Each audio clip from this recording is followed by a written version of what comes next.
Welcome to Truman's Town Hall with your host, Matt Truman.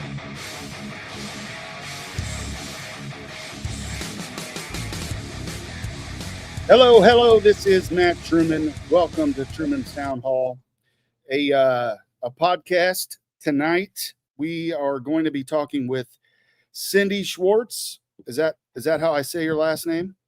Yep. Have you ever seen what's the movie? Spaceballs. No. Well, that's a good one too.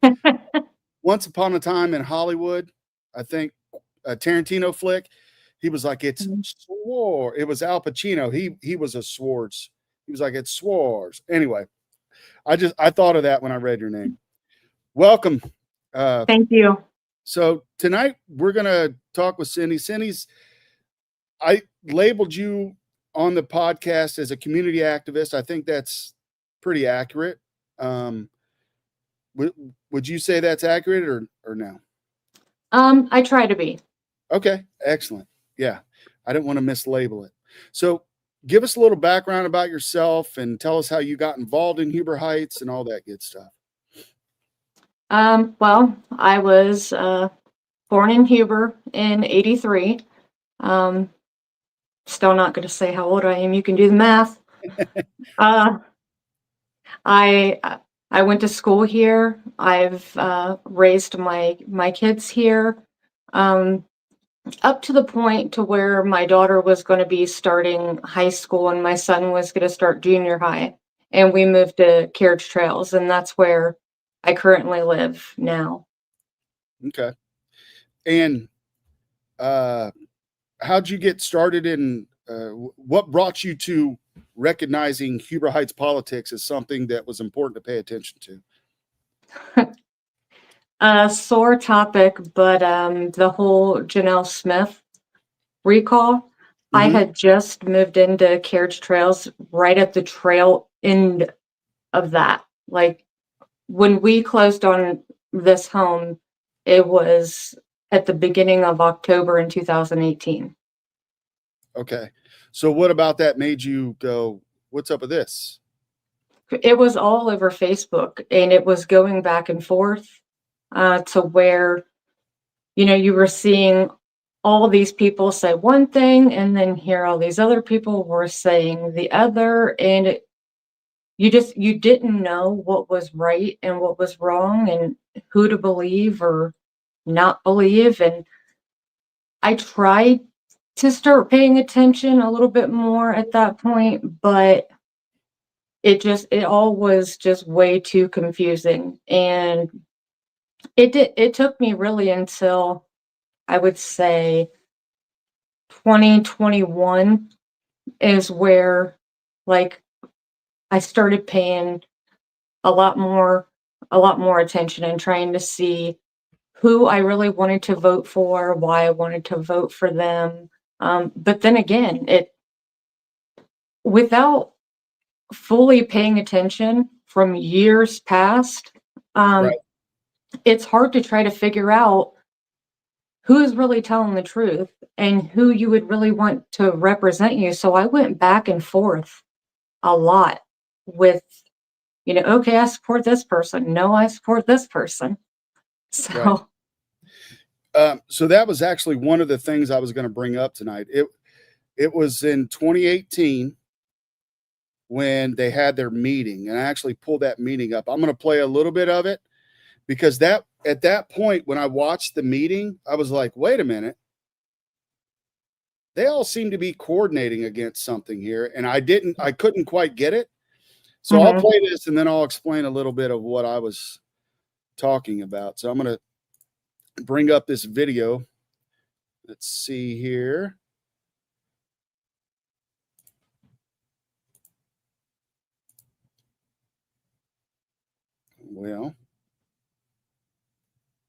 Well, it didn't pop up.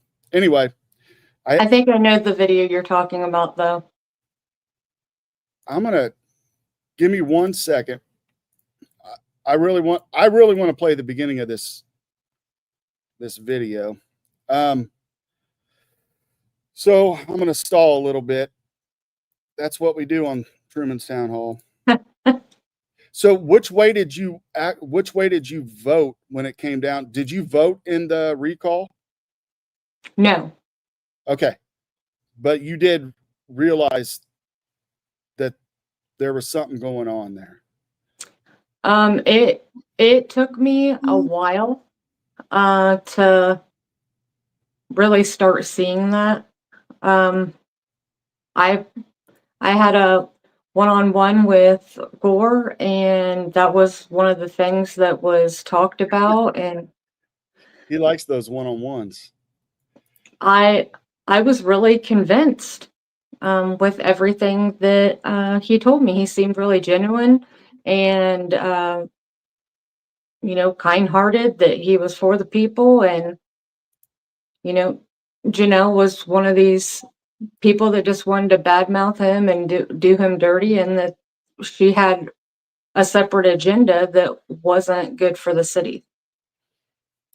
Right. And at the end of the day, the voters spoke, but I'm not so sure the voters are proficient in actually knowing what's going on in the city. They get a lot of, I don't want to throw a lot of opinion in here, so I'll just shut up. But I found that video. Let me share this real quick. So this was June 5th, 2018. And this is what kicked off that recall thing. I don't know how many people have seen this actual video. I don't know how many people actually paid attention. Tony Webb. Yes, would you please hand those out? Tony Webb, 8801 Classic Court.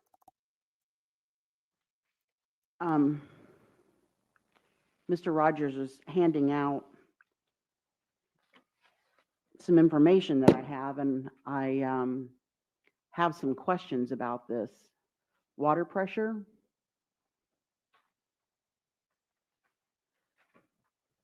Council voted 2 weeks ago, 1 week ago, I don't even know when it was, to spend $2+ million on a water pressure system that we've been told is going to increase both residents and business. That's been discussed for the last year plus.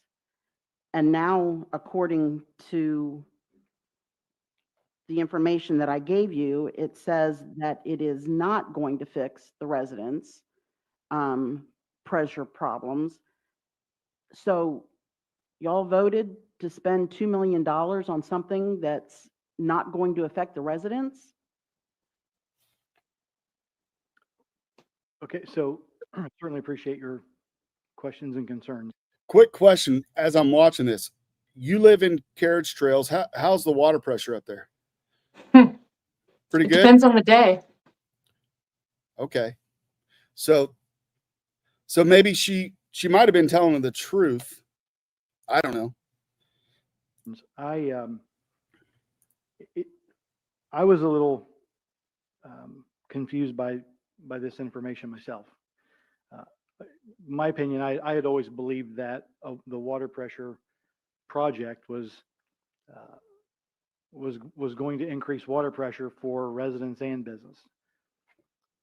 So I know there had been information out that there were kind of a key driver to this, or kind of a point behind it when it had started. Because to my knowledge, water pressure had been talked about 10 years ago, maybe, that all needed to be done. But I know there was an economic downturn in 2008, and that kind of got put on the. So what I'm going to do is I'm going to fast forward. So there it was. It was a resident came up, Mrs. Webb, who's actually the wife of the current council member who holds Janelle's old seat, who got promoted. Don Webb, he was promoted to Janelle's seat after, and then ended up getting reelected again, many of which were unopposed, right? Nobody ran against him. So Jeff, I'm just breaking down a little of the history. Jeff and the Webbs are friends. Hell, I was friends with him at one time too, right? So Jeff, she comes up, and then Jeff has this in his pocket to talk about. And then as it goes forward, then you have the city manager get involved? That's not true. There's no way to isolate the home water lines from any of the other water lines. So if the pressure is going to be applied to the system, then the pressure increase affects that area of the system. Others regard, I can't think of it. Where we voted, did you vote? And then you no have because Mark of Campbell the get involved? information that's provided tonight?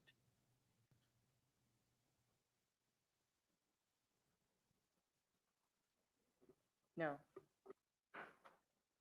Because I remember working together for the water pressure. No one. Under the bus. Read an email, and we're coming back. Cannot get the development happen. She explains it all, and you for guys can go back meeting and watch the build whole right thing if there. you There want. was no guarantee, and We need to really step back. This. Yeah, there's a good chance I wrote that. It's up along executive. City engineer gets involved. It was increased 20 PS. Did you say that you asked for guarantees? And you This could is not what get surprised those? me. That's what I thought was the last thing you said, that you weren't able to get a guarantee that this would help the residents. I personally did not feel comfortable voting for something that I Never in the history of watching council meetings, and I paid attention to a lot of them. I think a lot folks can attest to that. Never in the history of watching council meetings had I ever seen the city attorney, that's the former city attorney, get involved in these types of discussions. Everyone, and I'll end it in that video there. You guys, I encourage you, June 5th, 2028, go back and watch it and tell me, out of all the people that got involved in that discussion, was there not a coordination in there? To me, I feel like there was.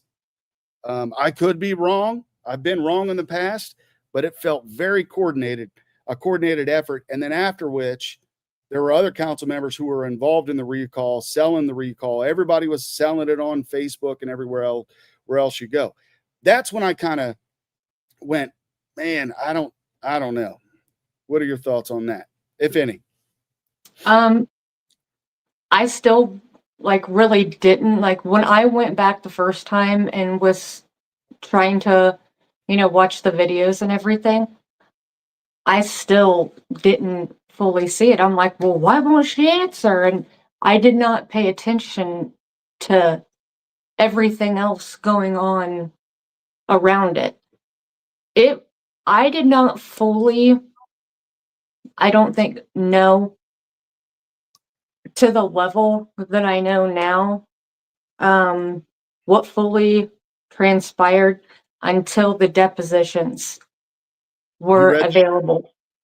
So for those watching, the city's involved in a lawsuit that's been, I don't know, about 6 years. I've never really heard of a lawsuit carry on this long, but it is.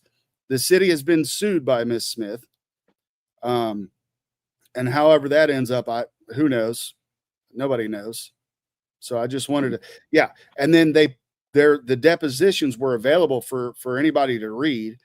And quite frankly, it's pretty telling as to what was discussed, emails, because they get discovery in lawsuits. So the plaintiff got discovery, the defendants get discovery. In my view, just looking back as a layman, it looks very coordinated. But oh yeah, I mean I'm the same as you. I'm not legal counsel or anything. Never even held a governmental type of seat or anything like that. I'm just a regular citizen. But reading through all of those depositions and then seeing some of the emails and such, to me, my opinion, it's all out there. The writing's on the wall.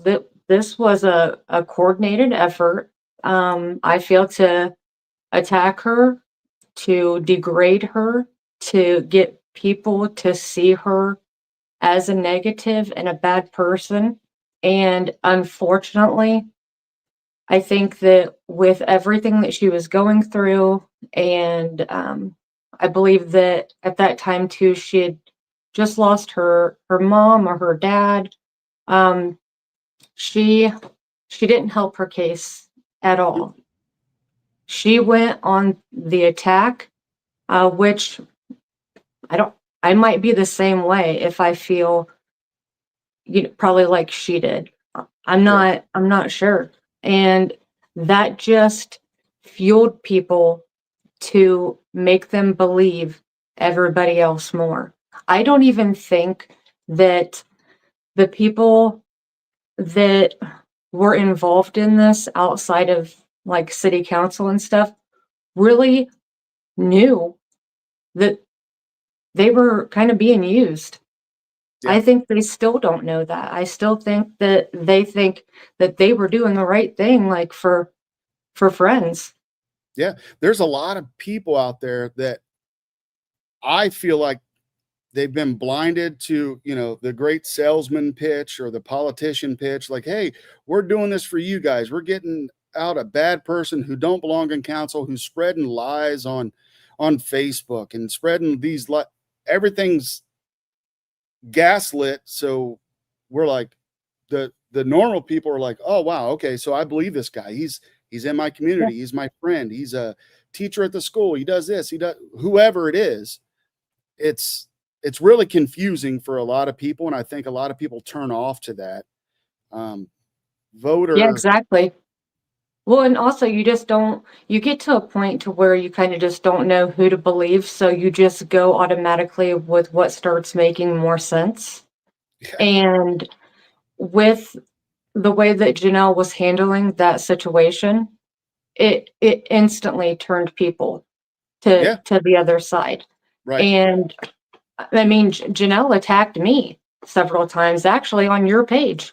So because this was the time to where I was, undecided, and then, I was kind of going along that side. And then I was like, yeah, like I don't want to mess with her. She's pretty fiery, that's for sure. And yeah, sometimes that turns people off. You can't be over aggressive. You can't be under aggressive. You gotta, it's hard to find that sweet spot where it's, okay, here's the facts, that's the important thing is there's facts. And a lot of times these politicians want to push through their little pet projects. And in order to do that, they're going to sugarcoat a lot of stuff. And anybody that comes out in opposition to it, that's when they fight them hard, or they try to demean their character, or they do a lot of different. Well, and I believe that, Janelle was, kind of a loudmouth. She said the things that she wanted to say when she wanted to say them, and she wasn't letting certain things go on that she didn't agree with. But the whole point of that, though, is that the people of Ward 2 elected her, and nobody should have, unless it was the people, should have tried to stop that at all. And with the ways that I feel that they tried to get information out to make her look bad, and these coordinated efforts to turn people against her. Allegedly. That's what I feel was so wrong about it. Could she have been hard to work with and everything? Absolutely. I mean, I could see that. Right. Me and Janelle aren't friends or anything. And I will not sit here and say that a lot of things that she did was okay, because they weren't. But there should have never been, how I feel, a coordinated effort to get the people to turn against her, to get her out of her seat. Yeah, I just see a lot of different patterns where there's a couple folks on council that have been able to get their friends in order to get the priorities that they have for the city done. I think your current city manager, albeit a nice dude, I used to take, or I did one provider's lifesaver course with him over at, CPR and all that stuff at the fire station. He was a good guy. I sat with him on the Charter Review Commission, sat next to him. He seems like a real nice guy, but I think he's going to do the bidding of Mayor Gore and Mark Campbell. That's just my thought. I don't know. But how Don got in there with that Janelle situation, and then nobody runs for office anymore. Nobody really pays attention. A lot of people have a lot of things to say on Facebook, but they don't actually take it to them at their house like you did. Well, because I feel like a lot of people feel anymore that it doesn't matter, because I can tell you that a lot of times when I go to these council meetings, it matters to me, and it matters to be a part of the public record so that it's on there. But I don't really see them taking what I have to say and it truly helping them determine a decision or even a factor in it at all. And just because I want to bring up topics that I feel near and dear to me that are problematic within the city, to be viewed as a negative or be talked down upon because I want to address the issues, it baffles me. Like, I don't understand. Like, we could work together. You don't have to just be up on the dais alone. Right. I think there's some, I think there's a lot of sycophants out there, people that cling on to these folks and say, oh, well, they're a politician, and hey, I'm friends with the mayor. I'm friends with this person. I'm friends with that person. So I'm going to defend them no matter what they do or what they say. And I'm not saying everything they do is bad or wrong or horrible. Yeah. But there's some major development issues that they have within the city, and I haven't been paying attention like I used to back in the day. So I can't really speak to what's current. I think you can speak more to that. But when I was involved and I tried to bring about community initiatives or whatever, they'll tell you to your face, hey, it's great. Oh, that's a great idea. I'm going to work with you. And then in the background, they're finding a way to take it away from you and use it as their idea. Mayor Gore ran on the memorial, the Veterans Memorial. Nobody had a plan to do that. Nobody had an inkling to do that. And then when somebody stepped up to do that, and they had all kinds of funding opportunities and different things, they completely shut that off because, well, I was doing a podcast and I was, letting people know about, hey, here's what's going on in the city. Well, we're going to cut that out. We're not going to let him do that. We're going to do that. And not only are we going to do that, we're going to spend over $1 million of your hard-earned tax money to do that, which I thought was wrong. And nobody stood up for it. So I get the resident apathy or whatever it is, where they're just like, oh, whatever. Okay, $1 million. It wasn't my $1 million, so who cares? No, it was all of your $1 million. Yeah, and what's funny is I've actually went back recently and listened to some of your podcasts on that and watched some of the meetings just recently. Just again because I'm always trying to go back to try to keep what's happened in the past present in my mind with what's going on today. Right. So, and I just seen, like, because you had went to speak a few times on it, and your podcast went into detail about how that all was coming about and what was going on. And then here you thought, like, it was going to be great that the city was going to be working with you to get this done. Like, that was a great thing. And I mean, at the end of the day, like you've even said in the past, podcasts and everything, that at the end of the day, the Veterans Memorial is there. We have one. Yeah. And that's the most important thing. But, people don't really fully know the story around it all. And No. people aren't like me. They're going to go back years and Right. listen to that stuff and learn.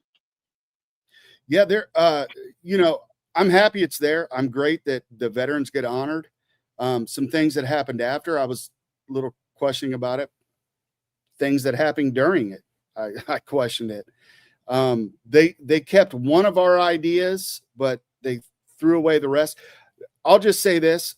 So when I was doing the Veterans Memorial with the group Huber Heights Veterans Project, Mm-hmm.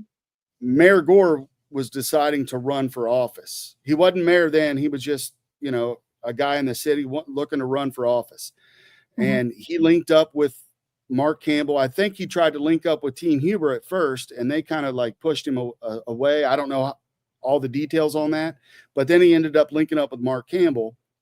And he told me this, and I think I can share it. He said, if you get me a rendering, meaning if you draw up pictures of what you guys think this memorial is going to be, I think I can get Mark or Mrs. Huber, who's a millionaire, to contribute to this, and we'll be able to get it paid for that way.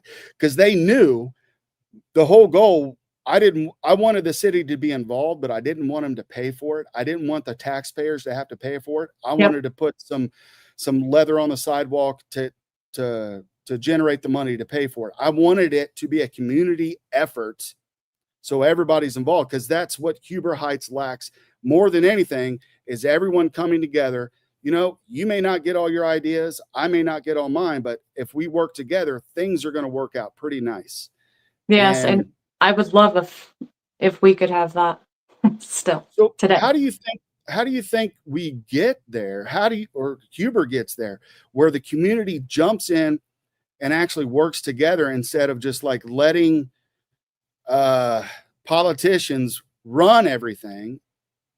From the history that I'm pretty proficient in history. It's supposed to be we the people. Mm-hmm. And it seems more like it's we the government versus we the people. That's my opinion. How do you think we get there? Well, I think that, we're lacking in, the schools and as the city. We need to get people more engaged and let them know that their ideas, their thoughts, their opinions, can matter. They matter. Yeah, and I think that people don't know where to start. They don't want to feel, stupid for asking like the wrong questions or saying the wrong thing. And it's like, no, like, we have, 43, 44, thousand people that live in this city. All of us are unique and have our own talents and abilities. And I feel like the ward reps, for instance, should be fostering togetherness, to where we can start going to have neighborhood crime watches and community gatherings. And it doesn't even have to be every month or whatever, but every like 3-4 months, like the ward reps need to meet with their people and gain ideas and solutions and stuff to, what could just be ward specific problems or what they're seeing in the city in general. Starting, the schools, we could get people more engaged in trying to reach out to their neighbors, see if, maybe these absences that are so damning to the district, maybe it's because of transportation to get to the schools. Maybe it's because kids don't feel safe. so they don't want to go. I Mm. don't know if we've conducted a full out study to see, like which grades, which schools, like what demographics, just all of it to really narrow down what truly is going on. And I actually even wrote down, I think, something about it not long ago because I was looking at stuff for the schools. But it was, let me see if I can find it. Oh, Cleveland. They dropped absenteeism by 10%. Like ours is at 28%. So, Wow. I mean, yeah. But they did this by home visits, personalized communication, and linking resources to families. I mean, come on. Yeah, they used to do that back when I was going to school. If you didn't go to school, and it was a prolonged absence, they'd be at your house like, yo, why aren't you at school? Well, your neighbors were even asking, why aren't you at school? Yeah. Back then. Right. And everybody just is in their own little worlds now, and just focusing on just themselves. And don't get me wrong, I understand it. Like, Sure. more sports now, more to do. You have to work, and then doing meals, and here having multiple kids, and they need to be ran everywhere. I get it, but you have to factor in some time for your community, some time for your neighbors, because that's who's actually going to be there for you. Like when here the storms hit and power gets knocked out, or we have the major flooding that we had throughout the city just a few months ago. And the people that live next door to you are going to matter the Yeah, you most. should get to know them. Yeah, if And you we don't know can your neighbors, bridge that gap. yeah, and it's going to take the people to do something. If Huber wants to go into a certain direction, if the people are fine with the direction that Huber's going in, by all means, maintain status quo. If they're not happy with the way, don't be discouraged. Find other people like Cindy. Find other people like Terry, who's on Brick City Town Hall. Find people like that who are willing, you guys can be their voice. They can come to you guys and say, hey, I got an issue about that. What do you know? And then you can build those people up to start to come to the meetings, and then you can build them up to learn, and then they can it builds like that. But I think Huber's so disconnected. I think all cities are so disconnected right now, because you got the phone and you can do it all right there.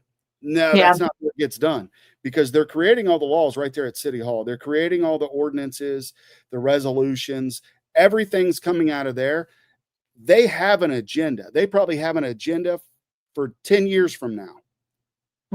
They want to accomplish that agenda so they can get reelected. That's all they care about. And it's not about the money, because they don't get paid a lot. It's about being in a small town. I call Huber a small town, and having that power, knowing, hey, I'm Mr. Big Shot now. I'm on council. So, hey, that's the way I see it. But I can see that, with some. I think with others, it's just a thing of like, I'm in with the cool crowd. I get to be friends and go to the Rose all together, and these events, and I feel important, kind of thing. And I think when some of them get in these seats, they forget that they're supposed to represent us. They are supposed to work for us. We're not supposed to, really work for them or have to chase them. right. They should be coming to us and asking us, what can I do better? What do you like that's in the city? What do you not like? And that's where the people come in. Because if the people come together and put enough pressure on the government to say, hey, we don't like this. You're getting ready to vote on this. We don't like it. If they had 20 people speaking on agendas, they would have to vote some type of way. Or there are going to be people that come out and run against them and win. They don't want to lose their spot. We did on the annexation. What do you mean? I mean, we had the city hall was full. Yeah. So, you know, that went on for years. And people that fully paid attention, they know why. And that was because the current council was not going to pass that annexation. I mean, it even so much as went to where the developers, you know, they went to these landowners of this farmland, you know, all these individual, you know, parcels, and was like, hey, I'm going to offer you this much money, but you have to, you know, go and apply for the annexation into Huber Heights, and upon its approval, then that's when the sale will be finalized. And by the way, you have to sign a non-disclosure because you're not going to be talking about how much I'm giving you. And right. I mean, so many people like through there did that. And so they tried to put through the annexation, but that was with old council, you know, and all these, you know, things were being brought up like, no, they don't like it. What about the schools? And then the whole, you know, city manager and trying to get a city manager, just was going on all at the same time, and which is a different subject, but through all of this, it ended up to where these landowners were, you know, getting harassed by Bethel Township residents, like, you know, like, how could you do this to us? How can you turn your back on the township? And you know that what this is going to do to our rural way of life and our schools and everything. And so these landowner or the current landowner still went back to the developer, and it was basically like, look, you're going to buy the land now and you can try to annex it yourself or no deal. Is that what happened? Yeah. Oh, wow. And it ultimately got annexed, didn't it? Yeah, it was just right when council first took office in January of last year, the new council. Guess what? That same month, the annexation petition comes up, you know, and each time it's like more acres, and it was for 296 acres. And from January to, I believe it was July 24th, that's when we approved the annexation. And I fought all before that. I fought during that. The Miami County Commissioners wrote a letter to Huber Heights, like begging them no. The trustees begged no for Bethel Township. The Bethel Local School Board was begging no. And we had all these people at the meetings and everything, and it didn't matter because it was already set up to approve it. Do you really think the developer is going to spend that much money and buy all that land without knowing that it's going to be a yes? Mm-hmm.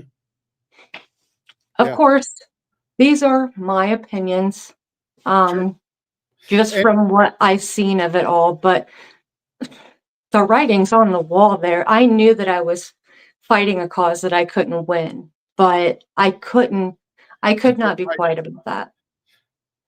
So what I'm hearing, I think more people need to run for office, more people with community in mind. I don't necessarily say that the people that are sitting there now don't have community in mind, but not like most people do. I think that they're kind of just told. you know, they're, they are sold what, I personally believe the mayor or Mark want them to do. And that's what I don't understand. It's been like that for years and years and years, and still, like, Team Huber stepped up. I was kind of the outsider, stepped up.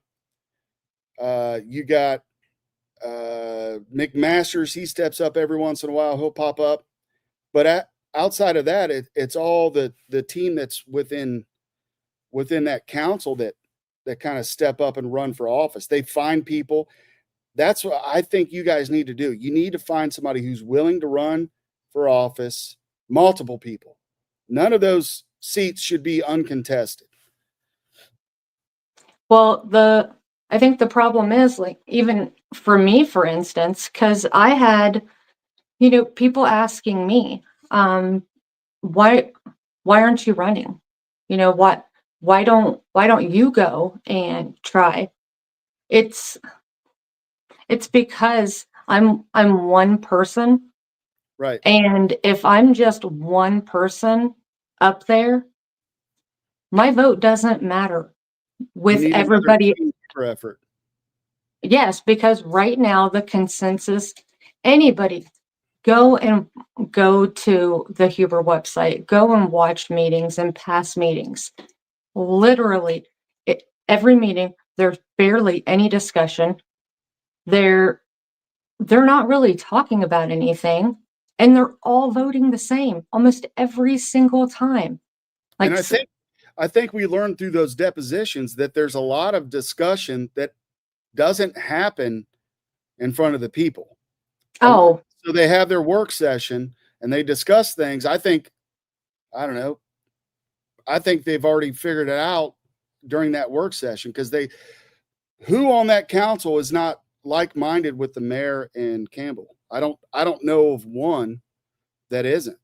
I mean, you could argue Anita, but she's still voting with them. yeah, and I know that Scott Davison, for instance, he's a friend. I love him and Cindy, and I love what Community Cares does. I'm actually a member of Community Cares. They do great things in this city, and Scott, I believe, is an amazing man. But I think that even he relies. He's sitting on council, and I don't disagree with you on that, but he's sitting on council. What is he fighting for the people on, or is he going with everybody else? Well, I know he was a no vote on the annexation. So that was one thing. And there's been several meetings that he has asked questions on, and they were relevant questions that needed to be asked. And the people who were answering him, like, were telling him basically like what he wanted to hear. It was like a version of the truth. And a lot of that happened even last night. So I think that, Scott You is, got one, possibly two with Anita. yeah, and that's really it. Like, I've tried to talk to Fred, because Fred's an at-large and he's also part of Community Cares. But I noticed that I was emailing, but I wasn't really getting anything back. I wasn't like, I'm going to look into this, or thanks for letting me know, or anything. I've talked to Brian Looney. It's kind of the same thing. Huh? What does he do? He used to be a friend of my brother's back in the day. He's Ward 6. He's very good with Jeff Gore, because I thought, since my brother knew him, that I could get him on the podcast and we could have a discussion. He was, no, I don't want to be on your podcast. No. Okay, you're friends with Jeff. I get it. That's fine if you're friends and somebody's like, hey, don't do that. Yeah. Yeah, and I mean, don't get me wrong. Any person that I'm talking about, on the council, I don't think that these are necessarily bad people. I don't think that they believe that some of the decisions that they make are not in the best interest. I think that they believe from what they hear that they are good decisions and we have to do this to have this. And, just like for carriage trails too, like we have to do that so that we can have the indoor music venue, and it's like, Who I asked for an argue, indoor music venue? Who asked for an outdoor music venue? Don't get me wrong. I love the these are Rose. wants. I go to concerts at the Rose. I saw one of my favorites, Ted Nugent, at the Rose. I love the Rose. It's great, but nobody asked for it. They're wants over needs. And I even said to them, like me and Nancy Burge argued over Facebook comments, and I said, like, everything that goes in with this whole thing of carriage trails too, like you're extending our MOA for another 10 plus years. The developers and builders won't even advertise that they're Huber Heights. Like we have people that build and develop here and don't have the decency even to use our city that they are in. There's just so many things with it. And I'm like, that's an amenity. Mm-hmm. That's it. You're putting the schools like in jeopardy for, Bethel local schools. You're doing this to us. And it's all for an amenity. I can understand a little bit more if like, hey, we need this money for the infrastructure, all along the south side or something. Right. Like, I could understand that a little bit more. I wouldn't agree with it, but I could understand it. I don't for this type of stuff. For some of the folks watching, what's a MOA? What is that? It instead of having a homeowners association where the homeowners, the people that actually live in the community, get to decide what you can and can't have and the fees associated with it. No, mine is a master owners association to where the developer of carriage trails and carriage trails 2 gets to decide. They don't live here. They've never lived here. They don't even live in the city. Right. And yeah, we didn't even have any meetings for 5 years because I was told by one of the, developers that all we did in those meetings was just gripe. It was just a gripe session. So why even have them? For 5 years, nothing. That's insane. Yeah. Sometimes people want to fix things. And in order to fix those, they have issues that you call gripes. I'll never understand it. And I live in a place with a homeowners association too, but they've all been real good. I don't like homeowners associations, but I'll tolerate it, I guess. Yeah. Well, when a lot of people moved in here, even around the time that I did in 2018, we were looking starting in March of that year. And we're one of the last sections before you get like right to the, Redwood Apartments, and then you're at 201. In Danbury Senior Living. They told us, the builder reps, and we were stupid first time, building a home. We didn't know. Yeah, we didn't know like what we know now. And they were telling us like, oh, don't get hung up on the rules and regulations of the MOA because the development's almost finished. And, then it's going to be turned over to the homeowners, and the homeowners are going to really, they're going to decide their board, and the rules will probably change up some. Yeah. But as long as they continue to make new phases, the developer is still the man or woman or whoever. I deal with that too. As a matter of fact, when we had a contract up in Carriage Trails before we transferred over to where I'm at now, I wanted to have some woods behind our house. I didn't want to have another house or whatever. So we looked for that. And the plot we have, I think, was on Lakeside Drive. Oh God. And the school butted up in there, and I'm like, I don't know if I want to be, but oh well, there's woods there. At least I'll be able to see birds flying or whatever. So, and then I come here, and they're like, we got woods behind us now, sit next to a reserve. And I said, yeah, are those trees going to, yeah, those trees will be there. Everything will be there. And I got a dude that lives right behind me. Now I'm like, you guys lied to me. I don't like that. Yeah. I have a friend that lives on Lakeside, and it was actually during the annexation petition, you know, when we had like those 3 days to get all the signatures.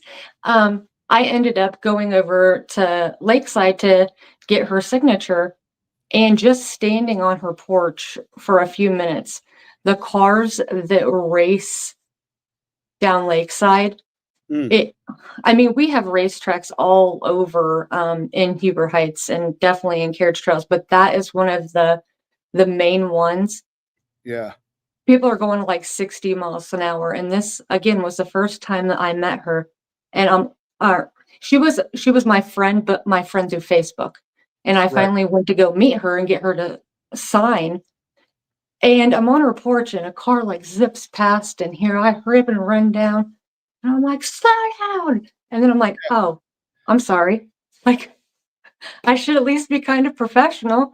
I'm getting you to, you know, sign something. And she was like, no, you're okay. So, and that's really how we like started actually hanging out more and being friends and realizing that we were like-minded with a lot of stuff. And she gives the Masters Association hell, and I support her in that. And then she supports me with, you know, sometimes having to raise a stink with the city. Yeah. To try to get some stuff done. And like you were saying earlier, meeting your neighbors, doing that, that's how it begins to where you can get things in order. I want to bring this up real quick. Former council member Richard Shaw put up, did you all see city disabled comments on their social media? Who authorized this policy? Did the people of Huber Heights authorize that, or did council unilaterally just decide no more comments on social media? As far as I can remember, this all happened right around the charter amendments, you know, to vote on them. Right. And I remember it being said that they didn't want the misinformation that people were spreading to influence people's decisions on how to vote for the charter amendments. And what was the misinformation? Because it's always like, you know, government is always, it's misinformation, it's disinformation, it's not right. We know what's right. You guys just let us handle it. That's the way I see them doing it. But well, and don't get me wrong, every now and then, you know, I did read some off the wall comment, and I was kind of like, what? You know, like, what are they even talking about? But for the majority, you know, as much as the city was like, you know, these are the charter amendments and the people that like knew about the charter amendments, what it is and what it was going to be if voted for, like, yes, that's what people were trying to explain, you know, like giving the mayor the right to vote, but taking away his veto power. That I'm surprised that we even got to that point, because the mayor always loved to use, well, that's not my fault. I don't vote. I didn't vote. I don't vote for it. Can't say that anymore now. Oh, so that the city voted for that one, huh? Oh yeah, I think that they approved all of them, as far as what I can remember. And there were people. Shouldn't the mayor of a city be just the cheerleader? Like, I'm the mayor of this. I'm going to boost this city up. People are going to love it. And I'm going to, hey, why aren't we fixing the traffic over there on Lakeside Drive? What are we doing over there? You got to be the cheerleader of the city. I don't know, but that's Well, just, we're supposed to, it's the way that our government, our local government is ran it. We were supposed to have a weak mayor. yeah, So that was it in the is, charter. Yeah. yeah, strong, city manager type. And It I worked haven't, since 1980. What changed? yeah, I think what changed is the person in the position, but that's just me. yeah. What's this NCA, the new community authority? What can you talk to me about that a little bit? Yeah. It's really complex. I've dove into it, off and on for months, just trying to understand it. So it's a new community authority to where it's just another, basically a mechanism for the city to be able to collect fees. But the NCA has a board of trustees. The trustees can take on like bonds and loans and whatever, like for public facilities and infrastructure and stuff like, it's just things like that. I think that the NCA is engulfing 373 acres, and 296 of those acres are carriage trails too. So You were at, I think I have the video where you were talking about the NCA. Richard writes, who brought the NCA legislation and idea to the city? Could be a game changer and positive impact for the residents. What do you feel about that? I feel that it could be, but from everything else I've seen from the past and the way that this city does things, what I talked about at the meeting was mainly about the fact that you're supposed to appoint the initial board, and the city is supposed to have their, citizen members on there, which they've put like 4, and then they say that the developer gets 1, the city manager gets to add 2 more, and they're who make up the initial board. Well, by law, it's supposed to be as the populations grow in the NCA area, once you hit whatever is decided, a certain threshold of the population, then the people that are terming out of their appointments will then, there'll be elections that, could be held. And, it could be for the people that actually live and or residents or whatever of the inside this NCA to be elected. Well, Huber Heights decided that they don't ever want to hold elections with this. They changed the language to where it is going to be all done by appointments, which we know how that goes. Look at our boards and commissions. Not saying that, everybody, it just sneaks in like from the sidelines. That's not the case, but there are several people on all of them that they get in because they're friends.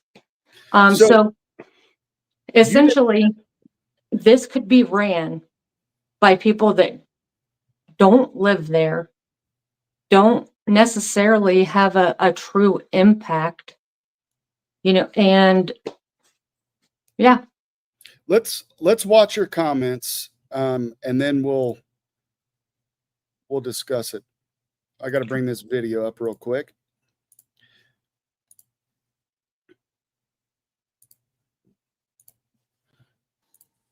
Okay, now we have our person who has done this item. They can come up to the podium.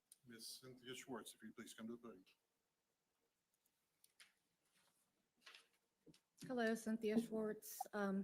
I didn't know any voting happened prior to citizen comment on agenda items. good. There's always, we always get.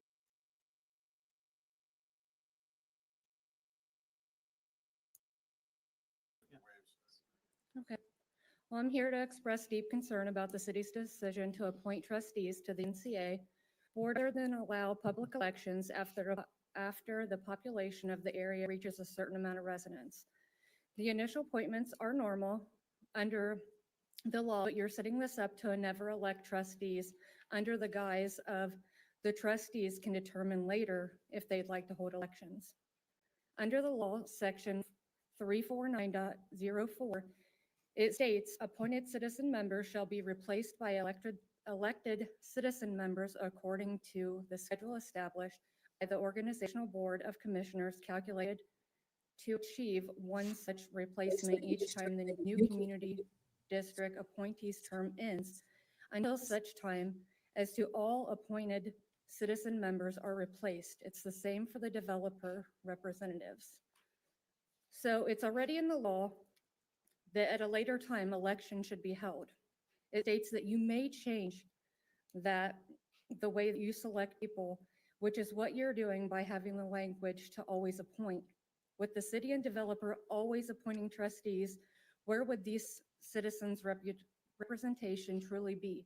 Someone who actually has to live in the NCA and is a resident.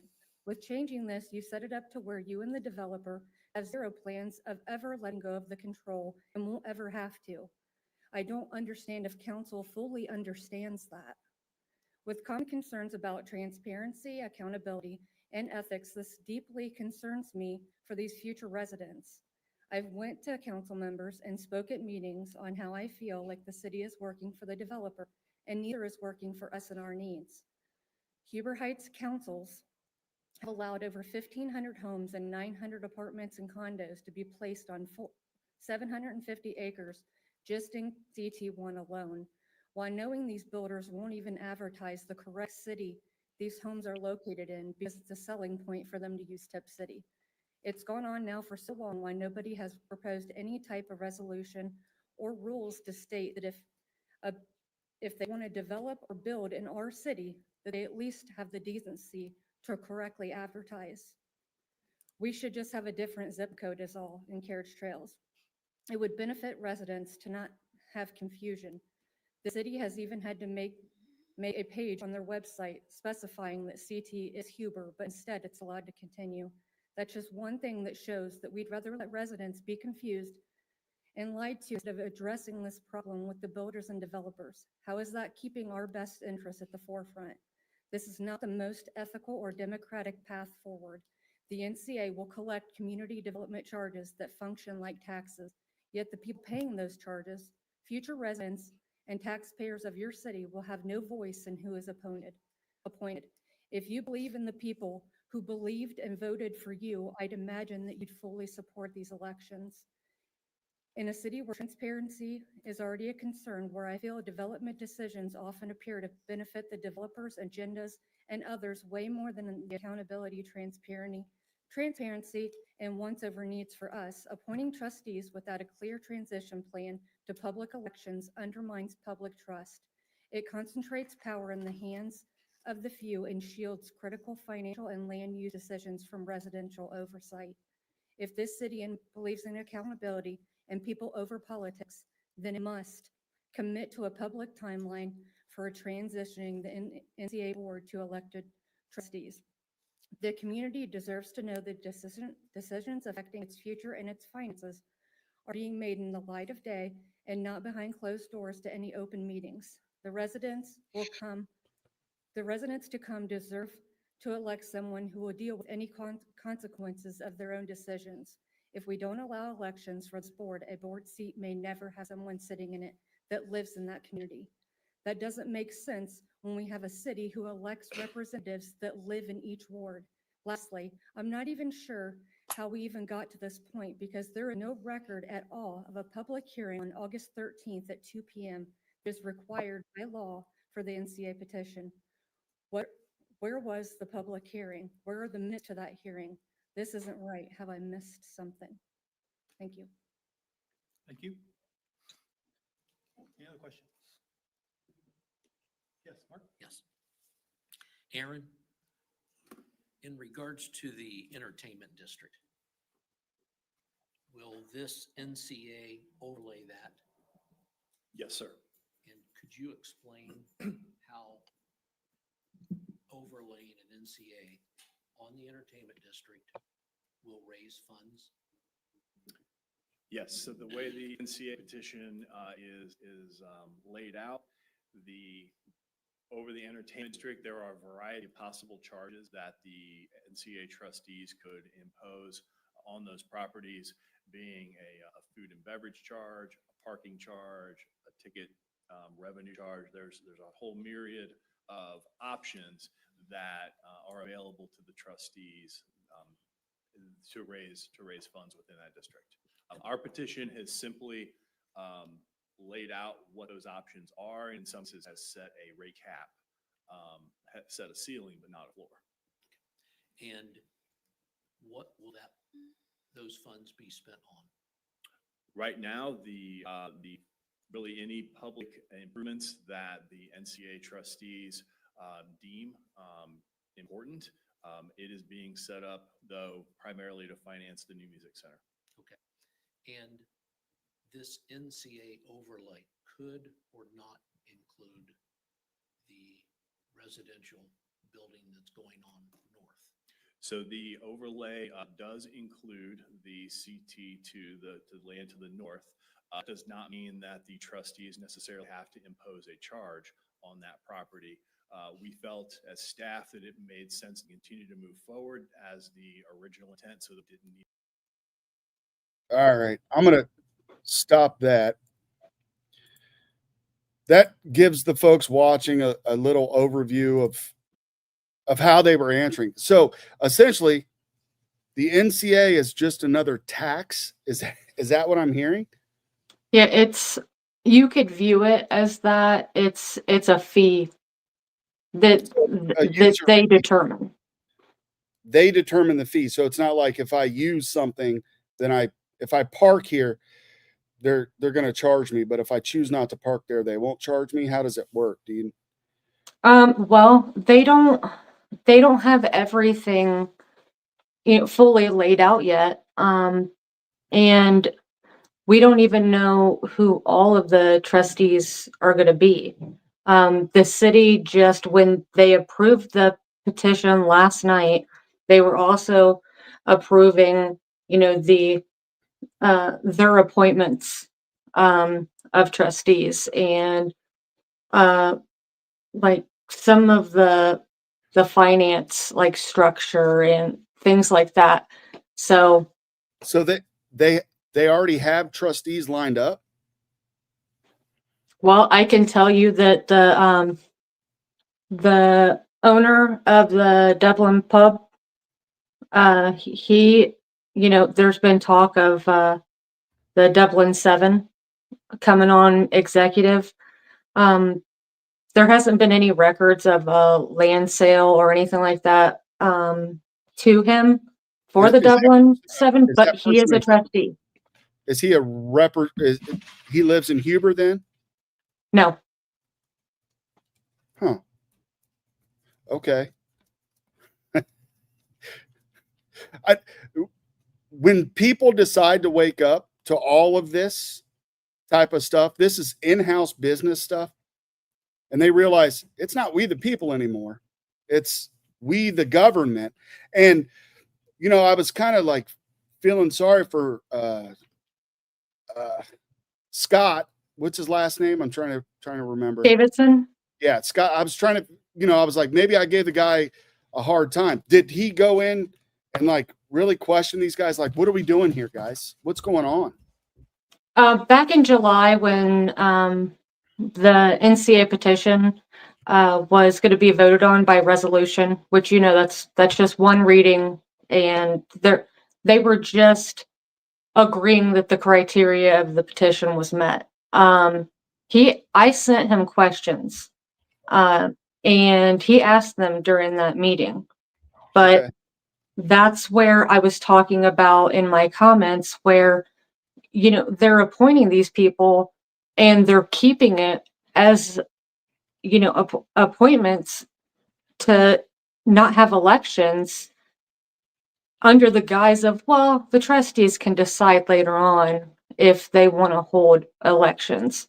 We shouldn't have, they shouldn't have to do that. They shouldn't even be given, I don't feel, that option, because it's already defined in the law to where if you hold the elections, you can specifically set like how many, people it's going to take, or business or whatever, to where you finally start gathering a pool that would be big enough for somebody to potentially run to be elected.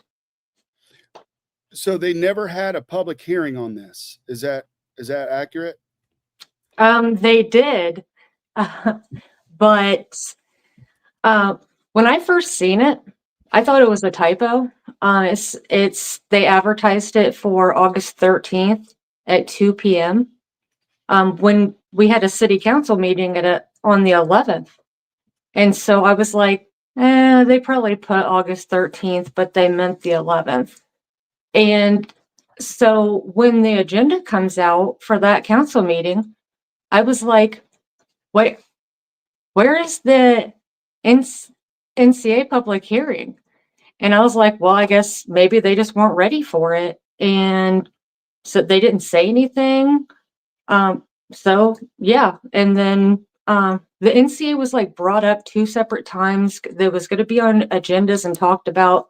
It didn't say anything about a public hearing or whatever. But as soon as we got to them topics on the agenda, because there was never anything in the packet, they're like, oh, well, we're not ready to talk about that right now. So then finally last night, when it was on the agenda that they were going to be voting on all of this, and it showed the NCA petition and everything with it.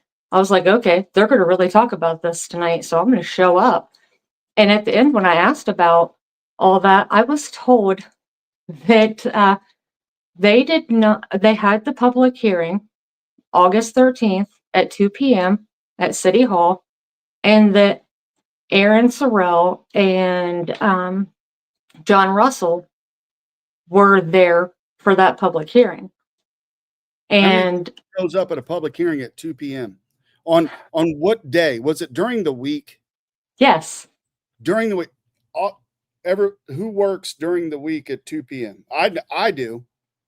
I don't know about anybody else, but man, that's a convenient time to hold a public hearing. Yeah, which is completely inconducive to the reason why, like, you hold the public hearings. Right. Is because you are supposed to gather the input and everything from people, and you try to make it during, a time to where you can actually get people to show up and be there. To me, I just think that it was just to be made as inconvenient as possible, not get people talking about it, and not get anybody to show up. And the fact People are that talking about it now, I guarantee you that. there was no minutes, because they said, well, nobody showed up. And I told them, like, I would have showed up if I really thought that it was a legit public hearing, because if you went to the city website and everything, there was nothing that said, like, when you look at the agendas and packets and, each day that there's going to be something that wasn't on there. So in the city charter, it must say if nobody shows up to a meeting, we don't have minutes. I don't think that's what it says, but it has to say it in there somewhere. Well, it's only last night of it because it doesn't surprise. I've been out of Huber Heights for many years now, and all this is the same stuff that happened back when I was like, yo, what's going on? Going up to City Hall, talking to these council members saying, why are we doing it like this? Why can't we all be involved in it? Why does it have to be you? Yeah. It has to be them for, in my opinion, ego reasons, but Wow. Well, and to me, the biggest thing that I didn't understand was, okay, the petition, is filed with the city. The city, for the NCA is the organizational board for them. So they're the legislative body, but the city council doesn't have to be there for the public hearing. Like, if they are making a decision later on where they vote, then they have their statutory obligations that they are supposed to factor in things from this hearing. When you don't have it during a meeting, you don't have city council there, how are you fulfilling your obligations to be able to take all into account to be able to vote? Right. So that the whole thing, it does not make sense. And I've had to go back, and because I'm like, well, maybe I'm just wrong, and I've had to look things up, and everything that I read states that it's wrong for city council to not be there for a public hearing. It's wrong for them to schedule this public hearing not during a city council meeting to where it would be convenient for everybody when we just had one 2 days before. It baffles me. It makes no sense. So I brought up the Huber website. It discusses what the NCA is, the new community authority. Benefits for Huber Heights. This is what they list: protects taxpayers, shifts the cost of new infrastructure away from existing residents. So is this for an infrastructure or is it for their new music center? Because that's two different things, in my opinion, in a lot of people's view. So Aaron said last night that is specifically tailored around doing the indoor music venue. Right, because they're always looking at clever ways to fund their pet projects. Let's see. I just want to, if you got a couple more minutes, I want to. Yeah. Their little video here says it's about 2 minutes. Huber Heights is growing, and with growth comes the need for roads, utilities, parks, and more. So how do we pay for that without raising taxes? I swear. Let's talk about a tool cities across Ohio are using: the New Community Authority, or NCA. A new community authority is a public-private partnership allowed under Ohio law, Chapter 349. It creates a special district, kind of like a zone, where fees help pay for things like streets, sidewalks, sewer lines, public buildings, streetscapes, music centers, and multi-use bike paths. It allows cities and developers to share the cost of new infrastructure. The people who benefit from the improvements help pay for them over time, instead of requiring large upfront investments from the city or new taxes for everyone else. Why use one? Because NCAs support smart growth. They help cities grow responsibly without shifting the cost of new infrastructure onto long-time residents. Instead, new property owners or businesses in the NCA area help fund the improvements through a community development charge. Cities across Ohio are using NCAs to make big projects possible. Dayton used one to revitalize the historic arcade. Columbus used NCAs to build the Crew Stadium. New Albany has used one for decades to fund roads and parks. Cincinnati's Banks project between the Reds and Bengals stadiums was made possible by an NCA. Here in Huber Heights, a petition was filed in July 2025 to create an NCA. Since no one lives in the area yet, the NCA board includes appointed members from city council and property owners. As development happens, residents and business owners will eventually have a seat at the table too. The NCA can collect fees, called Community Development Included Charges, which are small fees that show up on purchase receipts from the businesses in the NCA and by residential property owners within the NCA. These charges fund public improvements in the NCA area. NCAs are subject to state law, transparent financial rules, and most importantly, public oversight. Yes. Bottom line, NCAs make it possible to build complete livable neighborhoods faster with high-quality amenities without burdening existing taxpayers. To learn more about how NCAs work in Huber Heights and how they shape future development, visit the city website or contact our Economic Development Department. Well, Economic Development Department, you're welcome to come on Truman's Town. Now, this will be my last Truman's Town Hall. But I mean, you see that they could be like for good. How an NCA, can work and everything, like it could be very beneficial. Unfortunately, I see that being taken advantage of. Of course. Well, you saw how in the video they sold it. They're like roads, sewers, this, that, music center, and a bike trail. It's, of course they threw that because we threw the music center in there, and that's what they're actually going to use to pay for it. It's like they're using TIFs to pay for the Veterans Memorial and the failed swimming pool they got up there and the music center. It's like, oh God. It hasn't changed a bit in Huber Heights at all, has it? What I think people don't understand is that people don't understand TIFs for that matter. And then, the TIF dollars that, the city gets, and then they, it's gonna bring in this much money and everything. So then here, we can have things like this big old governance center, on the Marion Meadows property that we lost so much money. Whoa, tell me about that. The whole Marion Meadows bit. They couldn't have lost money on that. What do you know how much they lost on that? Well, just on the purchasing, wasn't it like 3.7 or 3.8? I believe so.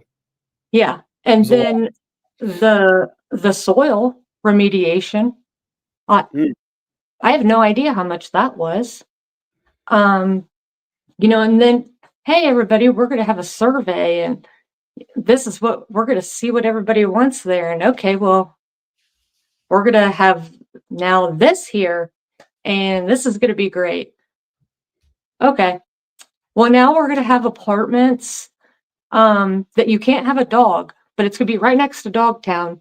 And then we're going to have this big old governance center and senior center. Like, isn't that going to be great? Oh, okay. Well, the senior center is actually going to go to the Y now, and we're going to keep the governance center the same size and, still have that here. So, and people are like, yay, it's beautiful. And I'm like, does anybody drive through Huber and go, hey, where's the downtown or the uptown? Or it's just urban sprawl. I don't understand. Well, I do understand. Nobody votes. That's where it's at. Nobody pays attention. Nobody votes. Probably, I don't know. I'll go off on a tangent. I'm not going to do that. Yeah. And I get carried away from time to time. I make long-winded long-winded comments sometimes. Yeah. Well, coming on here tonight, I don't know if they're going to be very happy with you about that, because I think a lot of people aren't allowed to come on Truman's Town Hall because it stirs up some things in people. But so you will definitely hear about what happened tonight. What else can we close with that you want to get out there and make folks aware of?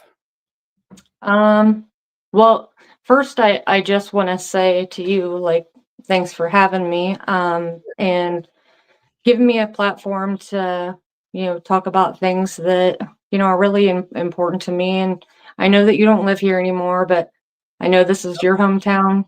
It This is. is my hometown. I don't know if I don't love the way they laid out the city so much, but I love the people of Huber Heights. Many of them are my friends. I'm not a fan of government. and I'm not a fan of the politicians that were installed and elected. And I don't think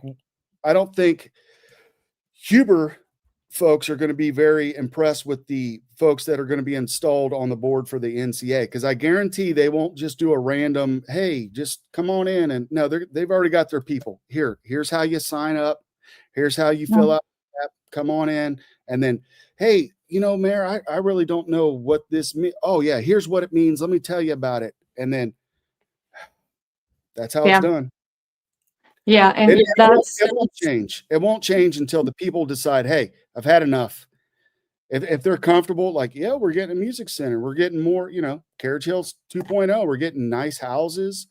The schools still stink, but we got nice houses, and, the water blows up every now and again, but I don't know.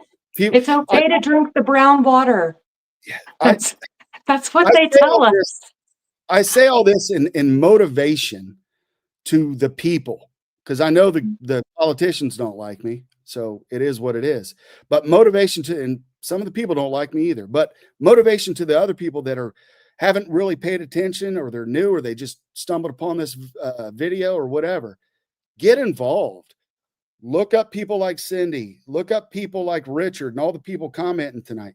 Look them up and say, hey, let's get together. Let's link up and let's get together once a month. Talk about what's going on. Let us get organized. The government can't be the only people organized, or things are just going to be run totalitarian, or however you want to put it. But that's and the thing about it is that you don't, if you come and you speak to us or you reach out to me or anything, it's, of course, I'm going to be sharing my opinions with you, but I can also make it available to where you can look yourself, do the research, still I can help guide you as to where it is, and you can see it for yourself, and, make your decisions. You don't have to just listen to what somebody, says. Have them back it up, have them support it to where you can, even see it. And that's one of the biggest things for me, because that was where I went wrong in the beginning, is that I just believed what, I was hearing and what people, were telling me, and it wasn't right. And we have too many good people in Huber, in this community. We are stronger than what I think a lot of people think. And it's just all about building each other up and getting involved. And you will see how much your voice can matter when you do that. As for just me going as one person, speaking at a meeting, being like, hey, traffic's crap. What are you going to do? And that's like, oh, we're going to have a, traffic safety unit or whatever that has 2 people, I believe, that are on it. 2 people, like for the entire city. And everybody at first is like, yay, we're going to have that, which anything is an improvement. Sure. But that's not enough. Like, we need people involved. If you are tired of the traffic and the speeding and all of that, get with me. Help me. Make them accountable. Our police actually need us. Because I have it somewhere over here that 809 total accidents just last year. Police last year, 554,000 in overtime. That's 8,600 hours, and 21,000 in double overtime, which was 259 hours. 9% of the total for them is spent on overtime. They are overworked. They are probably tired. We have good men and women on our police force, and they need help. We need to have, the city making sure that we get more and more people and Yeah, there's so much that, you know, I could talk about, but this city is going to remain the same. There's going to be zero accountability. They are going to continue to do whatever they want to do. And it's not going to matter at all what we say unless we say it together. Mm-hmm. So and that's my main message. How would someone reach out to you from the city, willing to organize with you and with others to get things done? I don't really do a whole bunch of social medias. I'm old, so I just really stick to Facebook. Okay. So, and I believe that my profile is set up to where anybody can, you know, find me and send me a message. It's CINDY. Schwartz is SCHWARTZ. Okay. Well, I appreciate you coming on tonight and catching me up on some of the current events. We discussed some of the previous stuff. There's so much to talk about. Oh yeah. We've done an hour and a half tonight. It feels like it's been 4 hours because we packed a lot in here. I appreciate it. Guys, get with Cindy. She'll, you know, you guys need some real leaders out there. I think Cindy's one. There's plenty more. I know there's talent above talent in Huber Heights. You guys just have to get coordinated, just like they're coordinated, and do what's right for Huber Heights. So that's all I got. It isn't even about bad mouthing or anything like that. It's just about trying to hold people accountable and do what's right. Yeah. I mean, I tend to hold grudges, and I'm, you know, not proud of it, but it's something I do. And it's just, when people screw you over, you kind of go, you know what? And I've been honest with everybody. There's nothing out there. Like, I give my opinion, so my opinion may be wrong in your opinion, but the facts that I give have always been accurate, transparent. I wouldn't tell somebody something different. So Yeah, and I do the same. I try not to put out anything that I do not fully believe that is factual. And also, people don't have to have the same opinion as me. There's many people that don't, but still, even with that, we can still work together because I can see people on all sides. So agree to disagree. That's okay. But find the main goals that you guys want to work toward and go after it. I would say the main goal would be to get people to run for office. That's really, I mean, they're going to fill you with platitudes every time you go up to speak or but when you start having a real voice at the table, then they have to start to act, because you'll be the people sitting there. And good luck to all of it. Cindy, I don't know if you want me to mention this, but you're looking to start something like a Truman's Town Hall. Are you still looking to do that, or? Yeah. The friend that I'm doing it with just went out of town for her anniversary for this week. Happy anniversary. So next week we're going to be getting back onto that more. I'm just in the, you know, starting stages of it all. Again, it is not gonna, if people go back and they're not familiar with your podcast and they go back and listen, you do have some opinion in there, don't get me wrong. Oh, yeah. But there was a lot of, here, you listen, you decide, like, you know, type of things. And that's kind of like what I want to bring into mind too. Like, here is everything laid out on the table. Here are the things that I believe, like, you know, the whole situation with Rural King, like that you need to look for, that make it make sense, and see what you think. Is the city really trying to shut down Rural King? I don't know. We have a Rural King close to me. What's the deal with? I love it. I go there and get stuff all the time. But well, Matt, if I just tell you that Rural King was just brought up out of nowhere, like thin air, because Mark Campbell was talking about something that was down the street. And then all of a sudden he brings up, Rural King with it too. What's that instantly make you think? They had an idea that they wanted to bring up, and they bring it up pretty slick. I don't know if people watch like Trump or whatever, and it's always that, hey, I love you. You're the greatest. You're perfect. And then let me show you this. Look at that. Let's do that now. And Mark Campbell is an incredibly smart man who is well versed with city council. But let me also say that he's not asking any questions that he doesn't already know the answers to.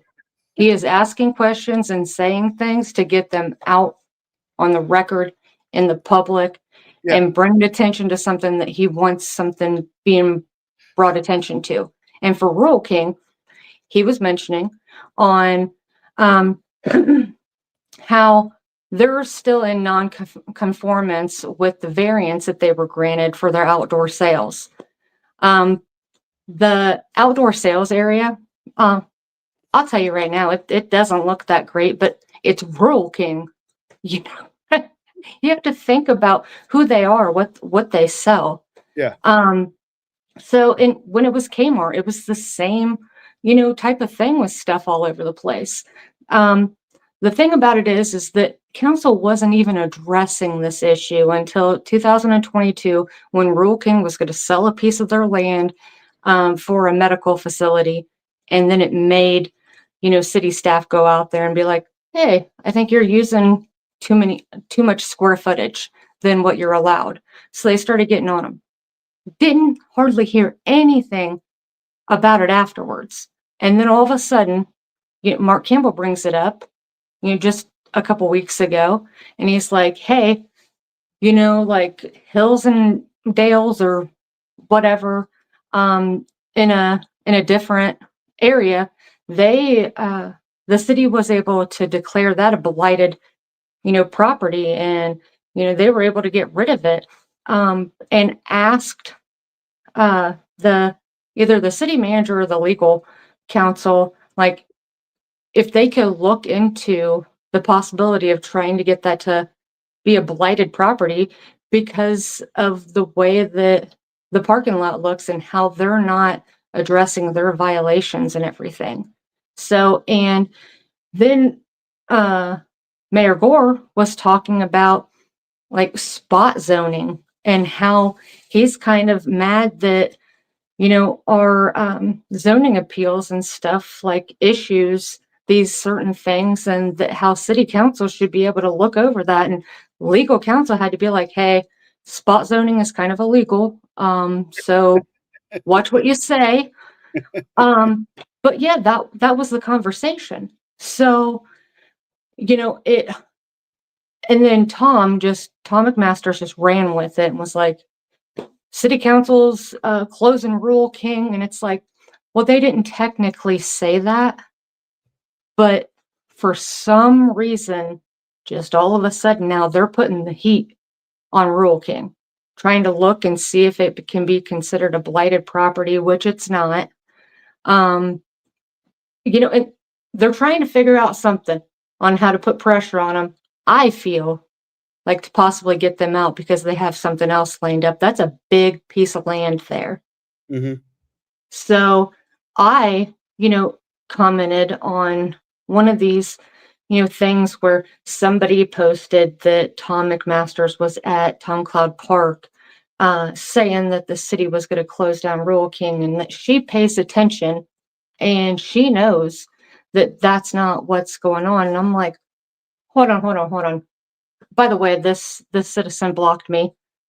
I didn't even say anything bad. I just made sense. And I said, hold on. Tom shouldn't have said that the city is closing down Rural King, but let's look at the facts here.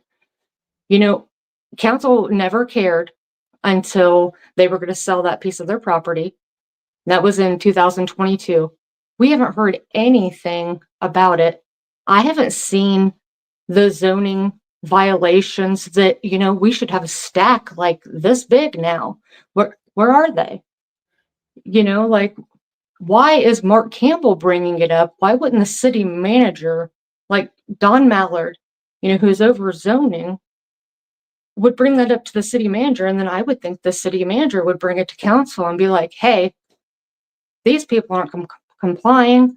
We are trying to do every single thing that we can. And they're just like, nope, we're going to do it our way. And this area is going to be this big and look this way. So I don't see any of that. So I was putting on them comments like, these are the questions that you need to ask. Like, look between the lines here, people. They didn't flat out say that they're, closing Rural King. I can't say that they are going to close Rural King, but it definitely looks suspicious, and you should ask questions. Sure. Especially if you like Rural King. Yeah. Excellent. Well, thanks for coming on tonight. We'll end it here. This will probably be the last Truman's Town Hall on Huber Heights, unless you guys start up a podcast. Then if you want, we'll do one more to introduce you to everybody again. And I think it would be a great idea. This is how people take in information now. So they're not going to tune into a boring council meeting, but they'll tune into a discussion where people's talking about it and commenting and everything. So anyway, yeah. Thanks everybody for watching. Thank you, Cindy, for coming on. And this has been Truman's Town Hall. We'll see y'all probably never. Thank you.